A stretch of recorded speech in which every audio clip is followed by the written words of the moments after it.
It's been a while since I uploaded a video, a message like this, but thank you for subscribing for my channel.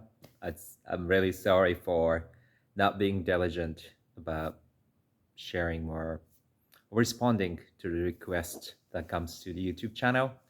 But whenever I have time, and I hoping to respond more, but I'm not doing it. So thank you for bearing with me.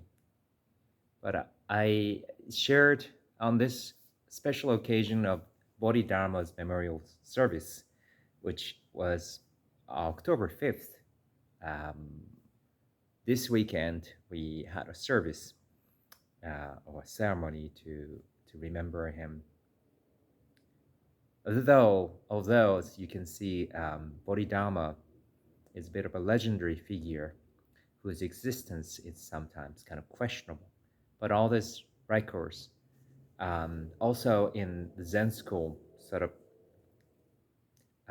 defines him as a founder of Zen school, of all Zen schools, including Soto Zen, Rinzai Zen, and Obaku Zen that came to Japan. In Soto tradition, we especially learn about Bodhidharma when we tackle this Hossen Shiki, Dharma combat ceremony, which comes to everyone. Because his case is a typical case that we tackle, or with all the questions and answer, the Mondo style practice that happens at Dharma combat ceremony. The Bodhidharma came to China and met the Emperor of Bian at the time. There's a famous kind of dialogue we believe had taken place. The Emperor of Lian was like those people who built the Buddhist communities in California, those who dedicate their life, time, and also made a financial commitment to build a community.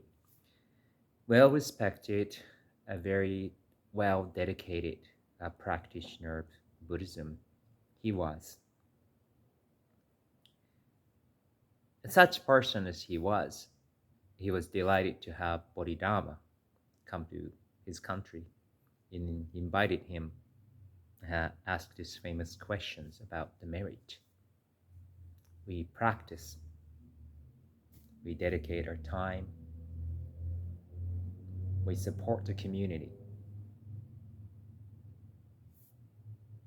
How does merit of a practice, merit of dedication, how does this work? I guess in the West, people are really honest because you kind of wonder, how does it work for me? Is it really have a benefit? Does it really have a benefit for me, for my family? And just like that, I think, because we talk about merit, extending the merit to all sentient beings. The emperor asked the question about merit.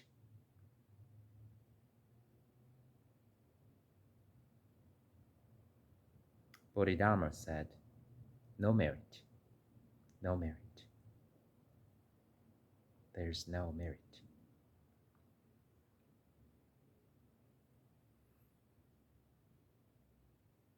When we dedicate our time, dedicate our life to Zen practice, there might be a point like, did I make a right choice? Why did I come to this place? Now, where does this take us? Then you hear this word, no merit.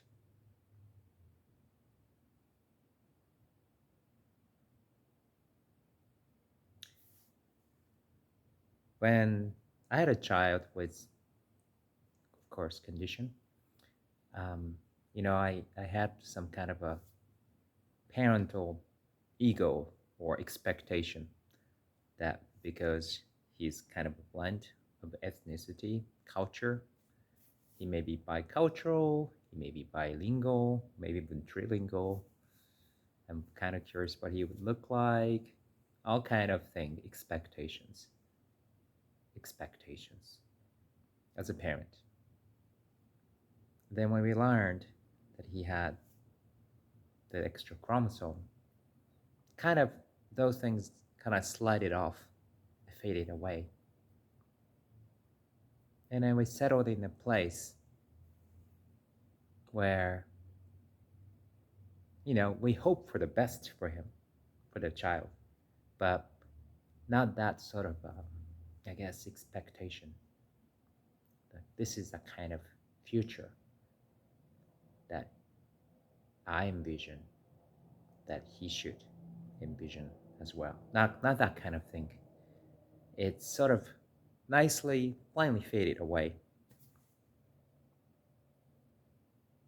When you see people, let's say for a young man to see girls, whatever that dynamic relationship is, you have this sort of a extra thought that might not be necessary. Maybe you see somebody who's power, have some advantage. You meet the people, and there's something extra that comes along with it. If you, well, that may happen in an interesting way with teacher and students, or employer and employee.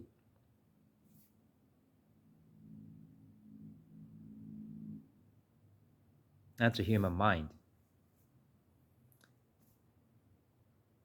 In this world of survival, or maybe capitalism, especially in the US, we think about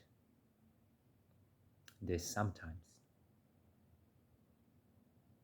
We're attracted to Zen practice because, as Bodhidharma says, through this practice, we're pointing ourselves directly to the true nature of human mind.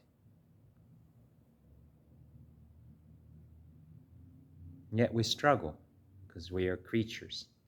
There's this wishful thinking. There's some instincts. There are some things that the baggage we can kind of carry along. But then, there's a story of a caveman. People who live in the cave. Sorry, I'm not bad with details. Not sure of the exact year, but there was a grave.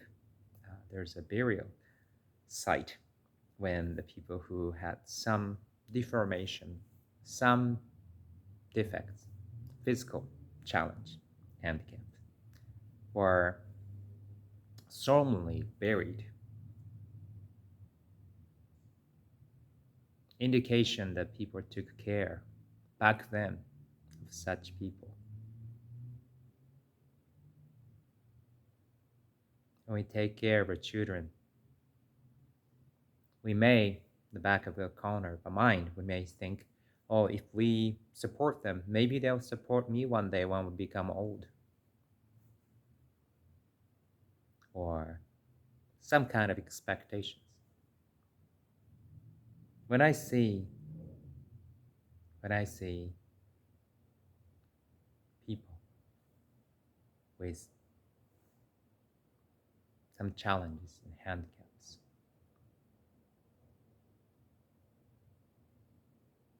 they kind of cleanse my heart in a way. Cleanse my heart. Same in my relationship with my child too. He cleanses my heart. Not so much of, I'll do this, then what?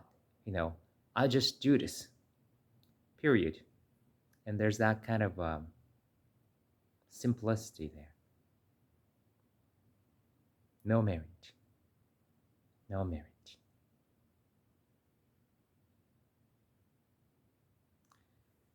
I wanted to share this story. It's a news that happened during the last 20 days. Last month, this girl It was on the news. A 6-year-old girl, first grade, went missing.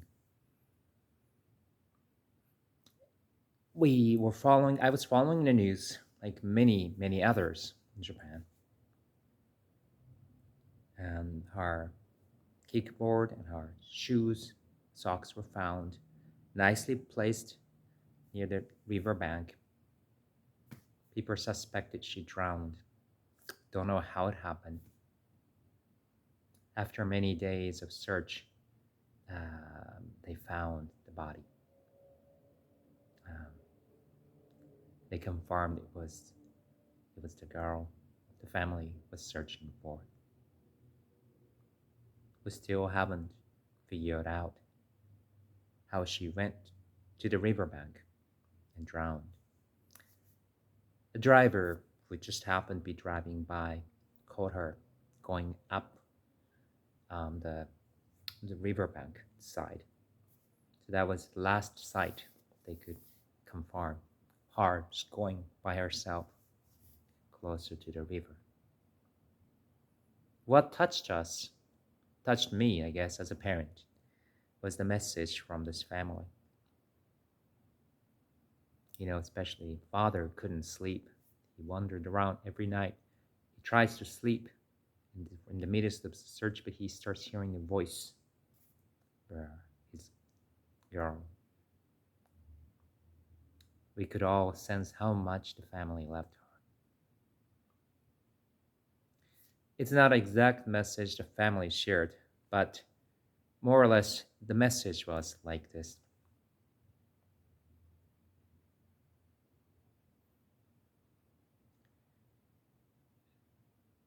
My girl, the daughter, was only 6 and only spent half a year attending the elementary school.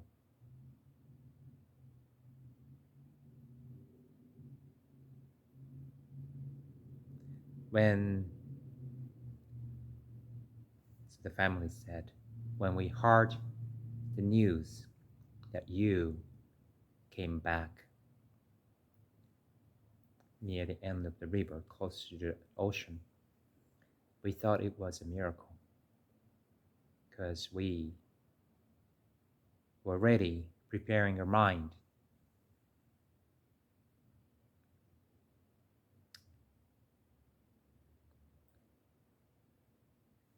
that you might be washed away offshore into the sea,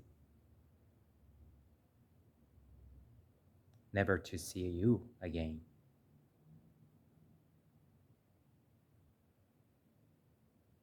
So it was a miracle for the family. She was found not alive, but she could be buried, cremated. She could be reunited. She could come back home.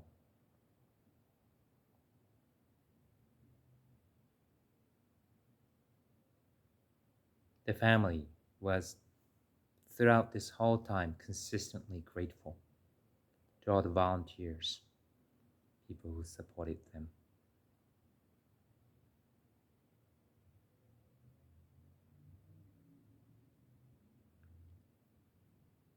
Despite all the effort, all the wishes, that was the result, the consequence. And the families been immensely grateful.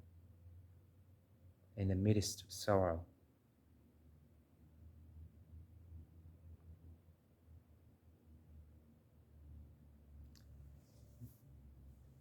we talk about the teaching of no merit as a good foundation for our practice, no expectation. But there's more than that. As Bodhidharma in the legend is often said, is a very compassionate person. Practice of no merit is a practice of profound compassion, profound gratitude, just like this family have embodied no marriage. Thus we practice. And that's the foundation of practice. So that was something I shared on the occasion of the Memorial Day for Dharma Bodhidharma.